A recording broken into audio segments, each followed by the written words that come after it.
Em apenas 7 palavras, um pai destruiu para sempre a relação com seu filho.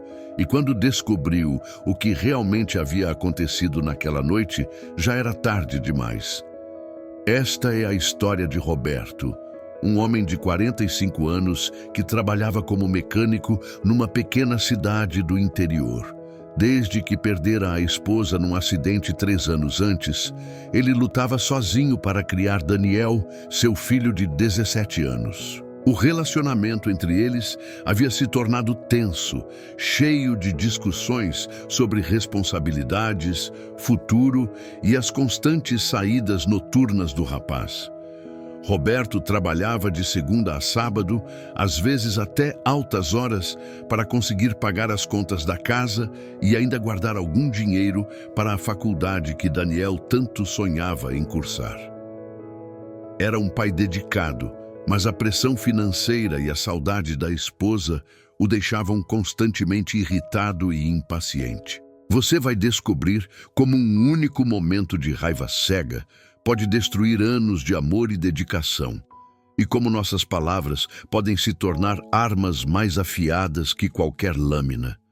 Era uma sexta-feira, 3 de outubro, quando Roberto chegou em casa às 8h40 da noite, exausto após consertar 5 carros no dia.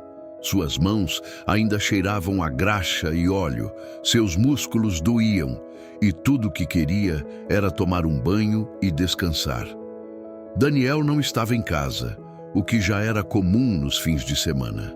Roberto seguiu sua rotina habitual. Foi até o quarto guardar a carteira e pegar roupas limpas.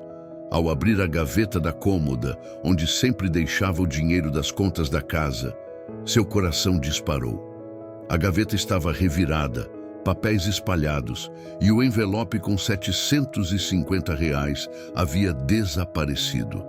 Era exatamente o dinheiro que precisava para pagar a prestação da casa, a conta de luz e ainda comprar os remédios para a pressão alta que tomava religiosamente. Dinheiro que havia juntado centavo por centavo, trabalhando horas extras durante toda a semana. Sua mente imediatamente saltou para uma conclusão. Daniel tinha pegado o dinheiro. Quem mais poderia ter sido? Ele era o único que tinha acesso à casa. Conhecia todos os esconderijos e, ultimamente, andava pedindo dinheiro para sair com os amigos. A raiva começou a crescer no peito de Roberto como uma fera faminta.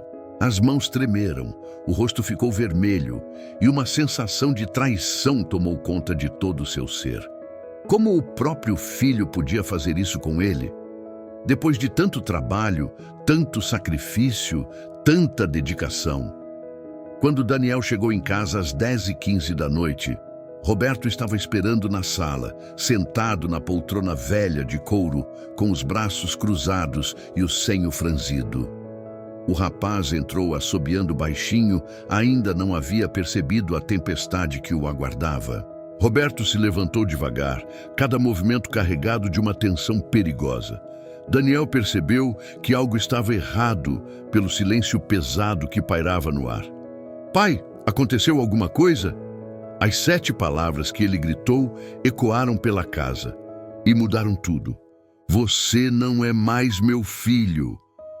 As palavras saíram como uma explosão, carregadas de toda a dor, frustração e raiva acumuladas. Roberto nem mesmo deu chance para Daniel se explicar.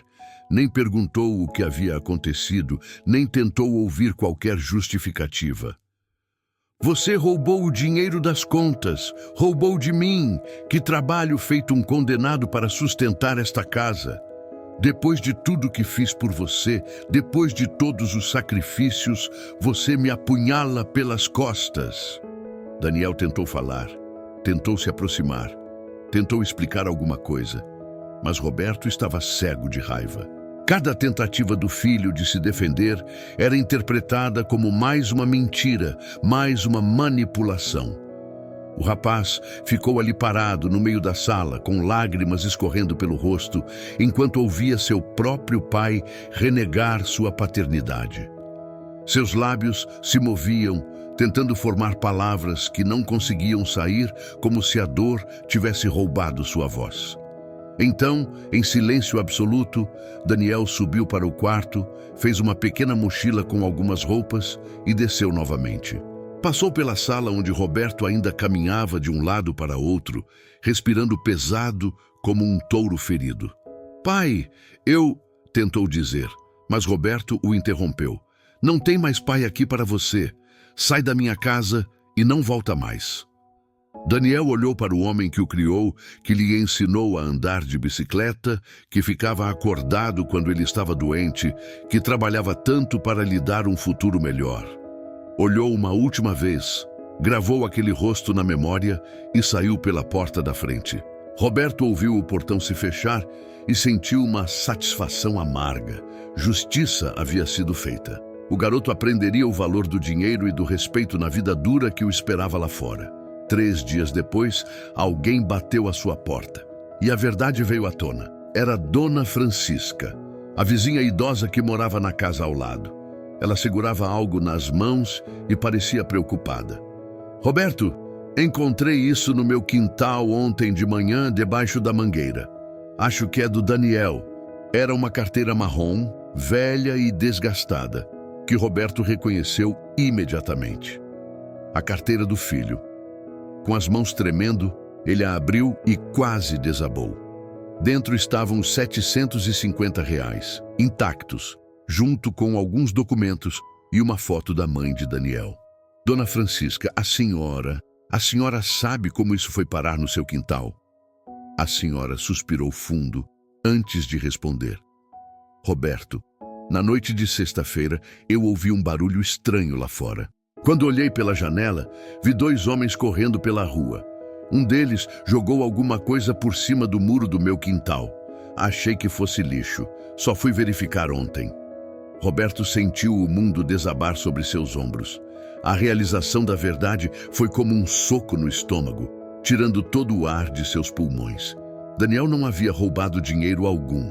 O garoto havia sido assaltado na rua, provavelmente quando voltava para casa.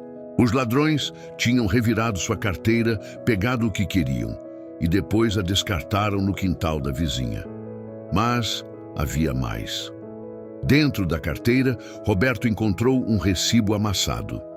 Era de uma loja de autopeças, datado daquela mesma sexta-feira, às 7h15 da noite.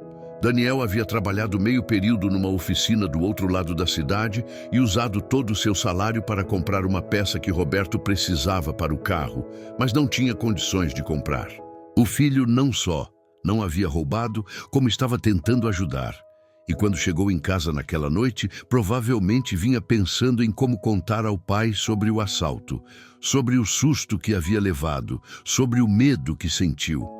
Roberto desabou no chão, segurando a carteira contra o peito, chorando como não chorava desde o dia em que perdeu a esposa. A dor da culpa era física, como se alguém estivesse espremendo seu coração com as próprias mãos. Correu para o quarto do filho, procurou em cada canto da casa, ligou para todos os amigos, visitou todos os lugares que Daniel frequentava. Mas o rapaz havia desaparecido completamente, como se a terra o tivesse engolido. Dias se transformaram em semanas, semanas em meses. Roberto nunca mais viu o filho, nunca teve a chance de pedir perdão, de explicar seu erro, de abraçá-lo e dizer que o amava mais que a própria vida. Aquelas 7 palavras ditas na raiva se tornaram as últimas palavras que falou para seu único filho. "Você não é mais meu filho", ecoavam em sua mente todos os dias, todas as noites, como um disco quebrado que não parava nunca. Esta parábola nos ensina uma lição devastadora sobre o poder destrutivo da raiva não controlada. Quantas vezes julgamos antes de ouvir? Quantas vezes deixamos a ira falar mais alto que o amor? Quantas relações preciosas destruímos com palavras que jamais poderão ser retiradas? A raiva é um ladrão silencioso que rouba nossa capacidade de pensar com clareza, de agir com sabedoria, de amar com compaixão. Ela nos transforma em pessoas que não reconhecemos, capazes de ferir exatamente aqueles que mais amamos. Roberto perdeu seu filho não por falta de amor, mas por falta de controle. Perdeu por escolher a raiva em vez da conversa, a acusação em vez da investigação, o orgulho em vez da humildade. Que palavras você falou na raiva que gostaria de poder retirar? Que relacionamento você machucou por julgar antes de ouvir a outra versão da história? Será que ainda há tempo de consertar aquela relação que você feriu com sua língua afiada? A raiva pode até ser justa, mas raramente é sábia. Ela queima pontes que levamos anos para construir e planta espinhos em corações que só conheciam o nosso amor. Se esta parábola tocou seu coração, inscreva-se no canal Parábolas com Propósito, deixe seu like, compartilhe nos comentários uma reflexão sobre perdão e ative o sininho. Seu gesto simples pode levar esta mensagem para transformar outras vidas que precisam de cura e esperança, antes que seja tarde demais.